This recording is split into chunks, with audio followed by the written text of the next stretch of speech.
Coucou, bonjour à tous et à toutes. Espérons que vous allez bien.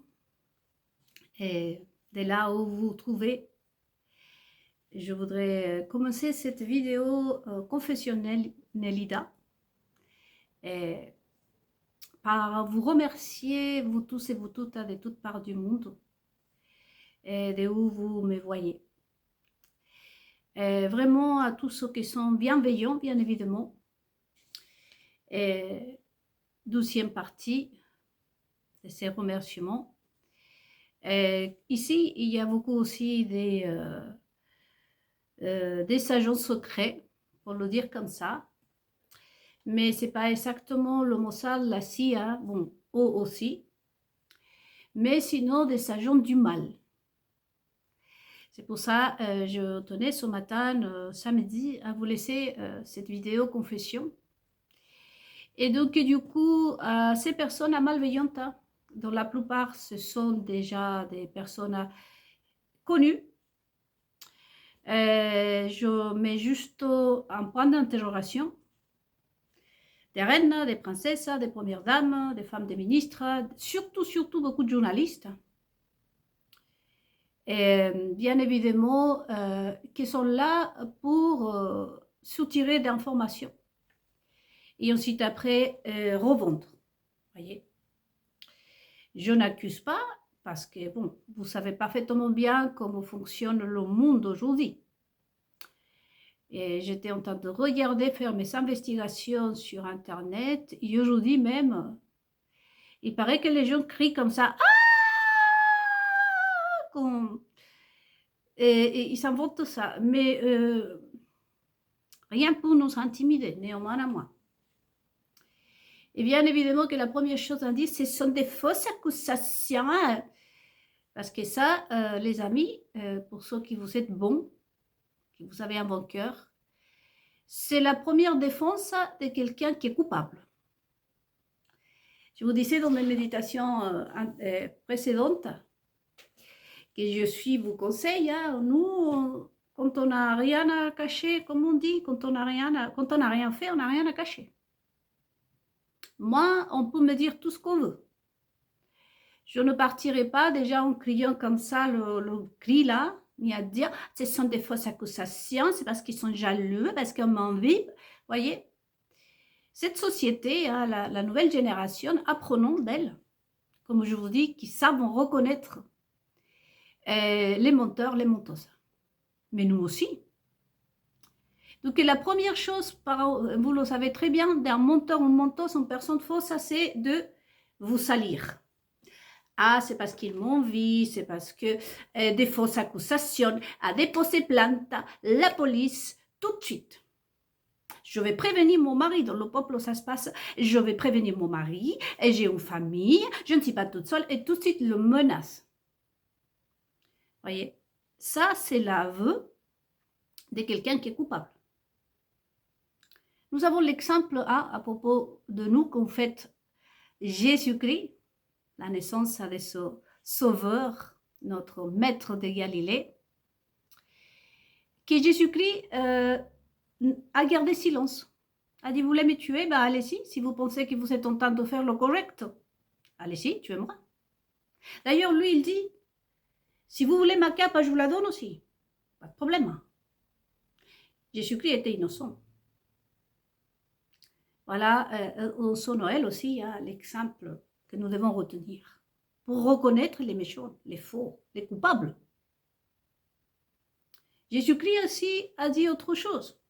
Un autre exemple qu'on nous a envoyé, un message très fort à nous, ces enfants qui ont croit en lui. Et ça, quand on n'a rien à cacher, ça ne sert à rien de se défendre. Il y a que les coupables qui vont faire déposer plainte, menacer, se conduire de façon vulgaire. Dans la personne de Jésus-Christ, je me permets dans cette 12e,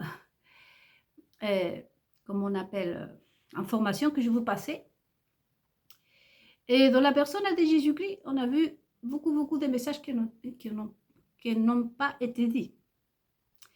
Et ce qu'on voit, c'est que Jésus a montré, entre autres, la haine qui sont projetées sur lui. Et vous savez, cette stratégie, si on peut le dire comme ça, parce que comme je ne peux pas parler au mot vraiment comme il faudrait, parce que justement, il y a ces méchants-là, ces faux personnes, ces faux personnages, que je ne sais pas, mais dans lesquels je vous répète. Il y a des princesses, des reines, des journalistes, des milliardaires. C'est prouvé, il y a tous les femmes de Louis Vuitton, les enfants de Louis Vuitton, et tant d'autres, Israël. Voyez.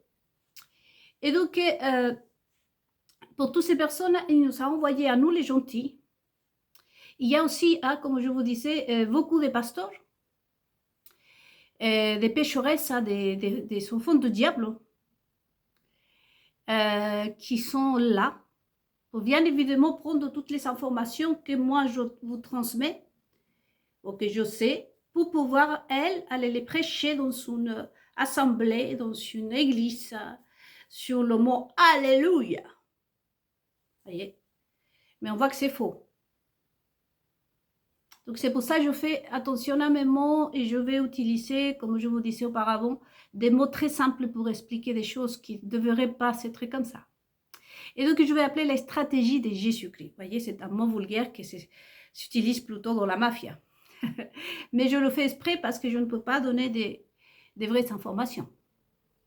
Donc du coup, une autre des stratégies de Jésus-Christ, qui est dans cette Noël, je vous invite à méditer aussi, c'est aussi le fait de montrer au monde, car c'est lui qui était accusé, mais qui sont ces personnes qui ont montré haine, sont montrées de la rancune, de la jalousie, tout le mauvais sur lui. Voyez, je vous invite à méditer. Par exemple, vous m'accusez à moi des mentos, imaginons. Mais je vous dis, bon, ok, appliquez-moi la peine, que c'est ce qu'il a dit Jésus-Christ en quelque sorte à Pilate. Si tu penses que je suis ça, alors applique-moi ta peine, Pilate de Rome. Mais Pilate était quelqu'un d'extraordinaire, par rapport à ce qu'on raconte jusqu'à aujourd'hui. Surtout la petite pasteur de l'Assemblée des Berfeurs. Il faudrait lui poser la question à cette dame, à cette psychiatrique. Enfin, il faudrait lui poser la question, je dis ça en ironie, parce que c'est une personne complètement malade, il n'y a pas qu'elle. D'ailleurs, il faudrait vérifier si c'est une femme, parce que la plupart de ces personnes, ce sont, je vous ai dit, des garçons opérés. Il faudrait d'abord vérifier bien. Et ça va être difficile, puisque les garçons qui sont partagés l'histoire des transitions avec nous, que ce sont des vraies personnes, des gentils garçons, et qui ont tout nos respects, eux, ils sont dit que finalement, il faut vraiment vérifier presque à la pince pour s'apercevoir si ces garçons-là ont un vagin ou un véritable vagin. Apparemment, ça ressemble beaucoup au vagin des femmes. C'est pour ça que je vous dis, il faudrait les passer à la pince. Ça, c'est une histoire, ça va être quelque chose de presque impossible. Mais déjà, sachant que ces garçons qui se font des transitions, voyez-vous, qui s'échangent leurs zizi pour un vagin, il y a une différence, c'est que ces personnes-là ne sont pas déséquilibrées, malgré qu'on pourrait penser ça. Et même les wokistes, ils sont conscients de ce qu'ils sont. C'est pour ça les aveux, ils nous partagent. Comme je vous disais, on rencontre ces personnes dans le bus, parfois je dis, excusez-moi madame, et tout. Il m'a dit, non, vous savez, je suis un garçon, j'étais un garçon. Pour moi, c'est vraiment beaucoup de respect pour ces personnes et je ne considère absolument pas ces personnes qui assument d'être déséquilibrées. Les déséquilibrés, c'est par exemple tous ces pécheresses, que ce soit en France et aux États-Unis, qui sont des véritables hommes et qui ne s'assument pas parce qu'ils ont un problème dans leur cerveau. Ils sont mal dans la peau en étant hommes et ils sont mal dans la peau en étant un ex-homme et devenant une femme. Voyez-vous, ce sont des personnes qui n'ont pas trouvé, sont vraiment des véritables personnes qu'il faut enfermer dans un hôpital psychiatrique.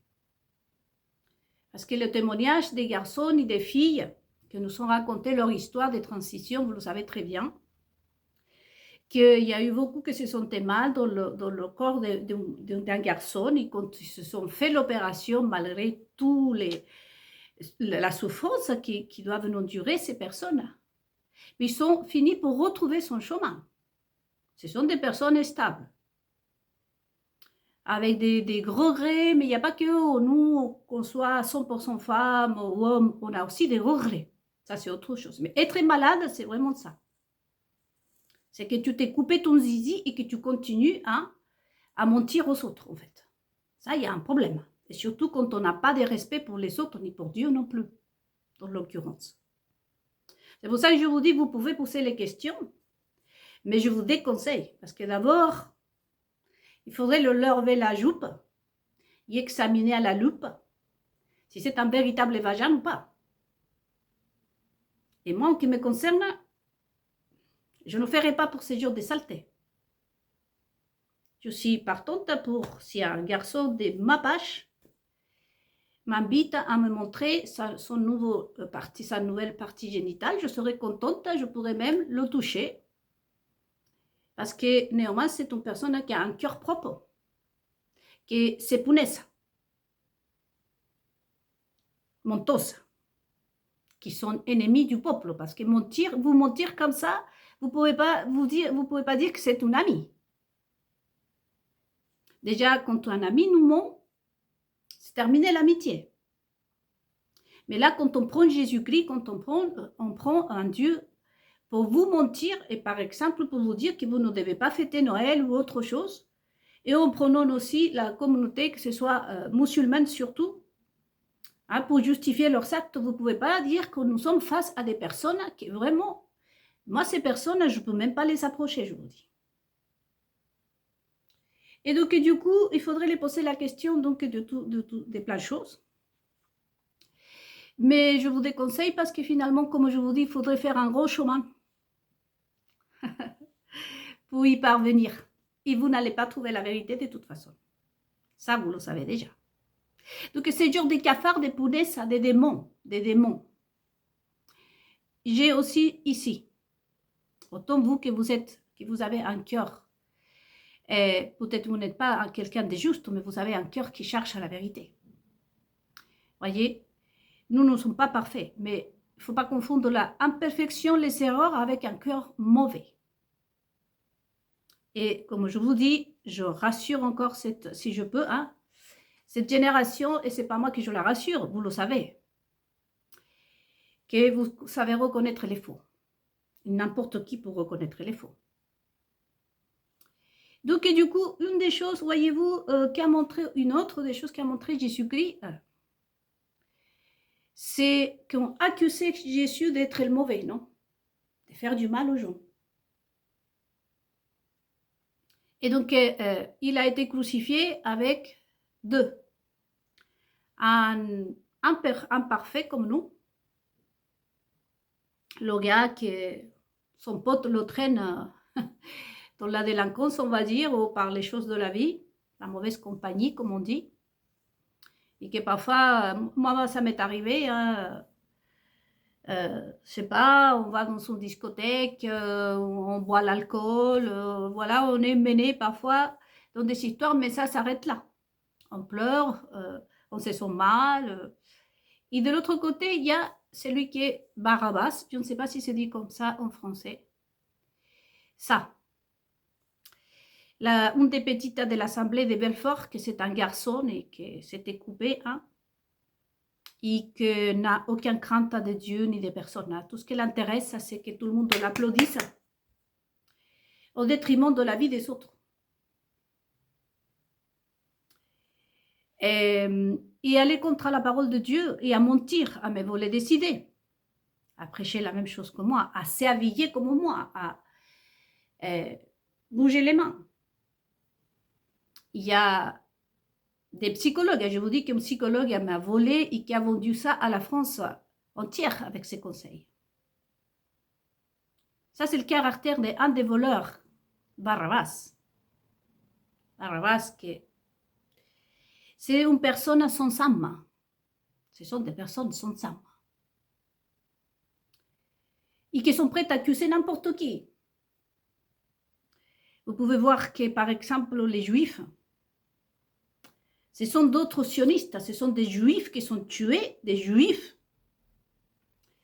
sur la base, la pensée. On va sacrifier quelques-uns de nos frères pour sauver. Peut-être on va sacrifier 10 de nos frères, mais on va sauver 300 de nos frères et sœurs. De là viennent aussi tous ces plaques, les commémorations, parce qu'ils ne vont pas commémorer quelque chose. C'est parce que pour eux, rendre hommage à ces personnes. Ce sont des sacrifices qui sont faits, des sacrifices vivants au diable pour pouvoir maintenir, comme par exemple Israël. Bon, ce voleur Barabbas était cette mentalité-là. Barabbas intéressait même pas ses propres fesses, si je ose le dire de manière très simple, comme je vous dis, je vous ai averti que je vais utiliser des mots simples. Barabbas n'agissait même pas pour ses propres fesses. Barabbas, c'était juste faire le mal. C'est tout. Et là où il trouvait son truc, là, il était heureux. Voyez? Il flattait ces personnes, il les honorait. Ça, c'était une des quelques mentalités de Barabbas. Je vous invite dans cette Noël aussi, hein, et mes confessionnels, à méditer. Mes amis, vous les bonnes personnes. Vous, que vous pouvez vous identifier, parce que je m'identifie à ce voleur qui était à côté de Jésus-Christ, que comme on dit en français, on fait des conneries, entraîné par un pote, par une copine, par la vie, par le chagrin, par la fatigue, par le stress, mais qu'on n'est pas né pour faire le mal, et pour se réjouir dans le mal. Il y a une différence entre les deux voleurs qui étaient à côté de Jésus-Christ, et lequel nous devons apprendre beaucoup de choses. Donc, on aurait aujourd'hui allé mettre des petites plaques, des commémorations, comme par exemple sur les sacrifiés du Bataclan. Que là aussi, il y a la main d'Israël dedans. Hein? Si ce n'est que dans tout. Ils croient que de cette façon, ils vont se racheter. Regardez. Ils croient que de cette façon, ils vont se racheter.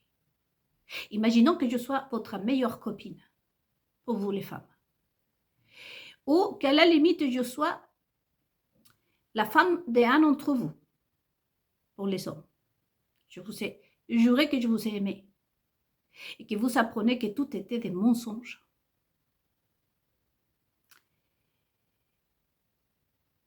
Allez-vous me pardonner?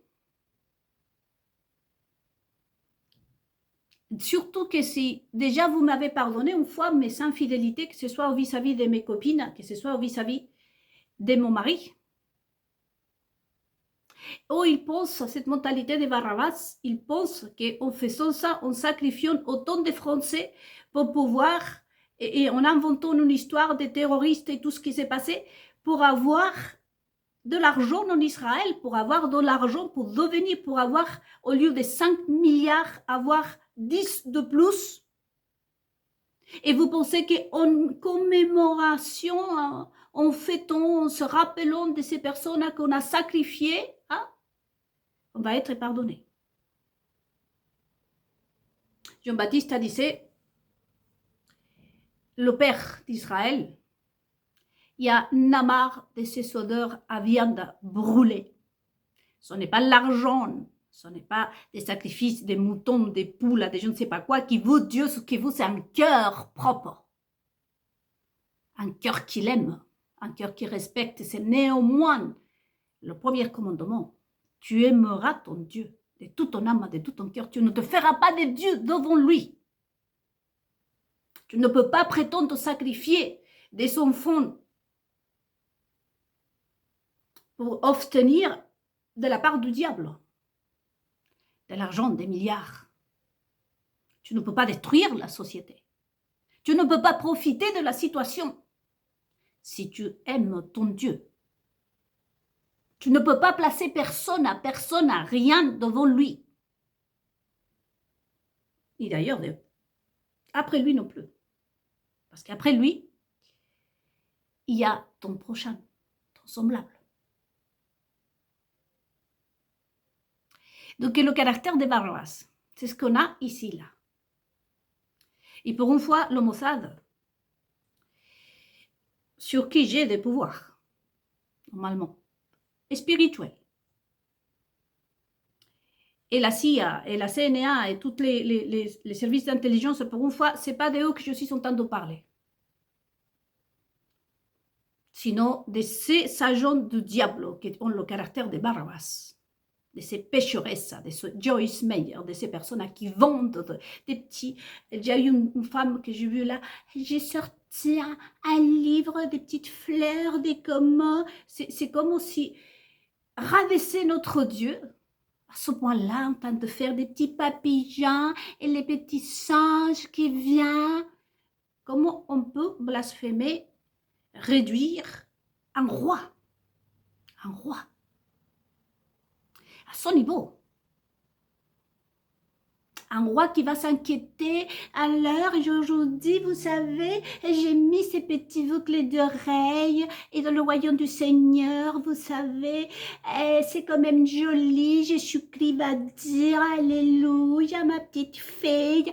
Comment, si vous-même en tant qu'homme, des choses comme ça, au bout d'un moment, vous dites les conversations des bonnes femmes là, quand on se met à parler des bêtises. Si ça vous agace à vous-même, à nous aussi. À nous les sages, on tombe dans des salades pareilles et dit, c'est pas intéressant cette fille. Je préfère parler d'autre chose. Vous pensez que ça intéresse à ce Dieu? À quel niveau on rabaisse notre Dieu? Ça, c'est la mentalité de Barabbas. Mais par-dessus tout, voyez-vous, pourquoi je vous fais cette petite réflexion? Et dans mes confessions, ça rentre dans mes confessionnels. C'est la mentalité de ces personnes que j'ai ici. Hein? Le premier amour, c'est même pas envers eux-mêmes. Voyez-vous? Et donc, Jésus-Christ leur dit, ok, Pilate, parce que je le dis avec mes mots, j'utilise des mots très, très, très simples, je le rappelle. Qui tu dis que je suis? Ben si, applique-moi la peine.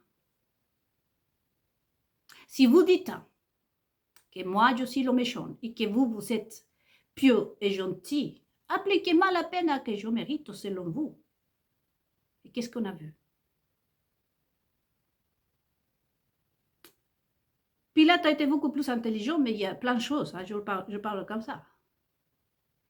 Il était incapable de le condamner. Par contre, Pilate, un peu, il était homme. On peut dire que le seul, probablement à Rome, que les savait.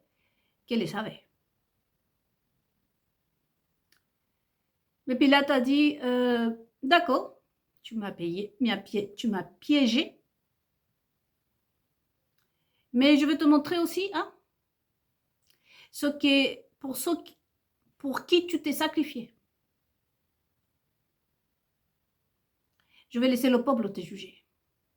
Je vais laisser le peuple t'appliquer la peine que tu mérites. Tu verras, tu entendras pour qui, pour les cafards que tu t'es sacrifié. L'histoire, vous la connaissez. Barabbas ou Jésus-Christ. Le peuple a ouvert la porte à que ceux qui accusaient Jésus-Christ se défoulent sur lui. En Israël de cette époque, parce que ça, c'est pas une histoire d'Israël, c'est l'histoire de l'humanité, là, mais dans laquelle tout le monde est touché, bien entendu. Mais néanmoins, en Israël, à cette époque, On disait que c'était Jésus le trouble, Jésus le fou, Jésus le mal, tout ça. Jésus-Christ n'a fait que soigner, venir et donner l'espoir. Par contre, dans la personne de Jésus-Christ, Jésus-Christ leur a dit, regardez ce qu'ils m'ont fait, vous hommes et vous femmes, que vous applaudissez autant. À part de l'avoir dénudé, retenez bien ça, quel besoin de montrer la partie génitale de quelqu'un, peu importe à qui. Si ce n'est, je vais vous dire qu'au niveau spirituel, quand quelqu'un fait ça, c'est pour montrer que lui, il est plus puissant que Dieu lui-même. C'est-à-dire que c'est moi le véritable Dieu et que vous, vous êtes rien. À Jésus-Christ, on l'a dénudé. On l'a cloué des choses. On l'a piqué, on le faisait sortir le sang. Tu disais que t'es Dieu, hein? Vous voyez bien, hein? Les copains, les copines, hein? C'était lui le mauvais, hein? C'était lui le mauvais. Je vous invite à cette réflexion d'aujourd'hui, pas pour avoir de la pitié, hein, de Jésus-Christ, sinon que Jésus-Christ a dit, a montré. Je vais montrer au monde entier qui c'est le méchant ici. Et qui sont les complices.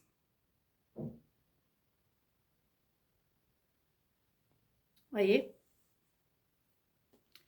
Et là, dans ma page, vous êtes ce genre de cafard. Il y a différence de ce que vous croyez, vous les chrétiens. Vous savez, double et triple peine, parce que votre devoir, c'est de montrer à Israël qui était son Dieu. Vous ne l'avez pas fait. Vous avez condamné Israël. Vous avez été là-bas, à Jérusalem, à condamner les dirigeants d'Israël dans leur propre chez-soi. Et des deux, vous n'avez aucune crainte de ce Dieu. Vous êtes hypocrite. Malheur à vous. Vous êtes déjà mort.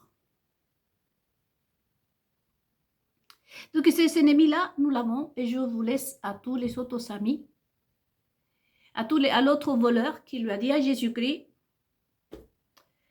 c'est jamais. Mais Jésus, souviens-toi quand tu seras dans ton paradis. Nous, quand on est dans son détresse, quand on est dans son âme, la première chose qu'il dit, c'est moi, je mérite d'être là, mais toi, tu ne mérites pas. Qu'est-ce que tu fais là, en fait? Ce voleur avait la capacité néanmoins de distinguer entre le bien et le mal. Le choc pour ce voleur quand le peuple a commencé à demander Barabbas, Barabbas, Barabbas. Ah, mesdames les princesses, les reines. Ah, messieurs les dirigeants d'Israël. Je voudrais vous poser une question à vous tous. Premier ministre, soi-disant première dame, parce que ça n'existe pas. Vous êtes un bon Dieu, on a qu'à épouser un gars. Qui vous maintient, qui vous donne à manger à vous? Parce que moi, Anélida, je vis de ce que je bosse, je travaille. Voyez-vous, tous mes tableaux, j'ai acheté ou le peuple va acheter et j'ai bossé pour m'acheter mes peintures, ma toile. Là, j'ai commandé. Hein. J'ai dû emprunter, hein, les amis, le cadre de ce premier tableau pour pouvoir présenter le 12e. Car j'ai commandé le cadre, mais j'ai dû le payer en plusieurs fois parce que je n'ai pas l'argent. Et pourtant, l'Empire Louis Vuitton, comme tous les autres, me doit 1500 millions d'euros. À vous, qui vous donne à manger à vous? Les pécheresses des Belfort et de toutes les autres assemblées du diable, dites-moi. Vous bossez? Vous savez que pour ces personnes-là, il n'y a aucun travail parce qu'ils sont nés dans le mensonge. Ils savent mentir. Ils sont juste lui passer un micro et lui dire « vas-y ». Malheur à vous. Face à ça, nous sommes ici le petit groupe probablement des Juifs qui sait jeu de sage en secret parce que tout le monde est invité. quelques agents du Mossad, de la CIA, les services d'intelligence russe. Vous, les Français, ça de n'importe quel endroit du monde ou d'ici de France, avec tous vos défauts et vos qualités. Soyons comme aux voleurs à côté. Moi, j'ai eu toujours cette mentalité de voleur, sachant qui j'étais depuis mon 32 H, je savais qui j'étais. On m'avait prédit mon futur. Mais tant que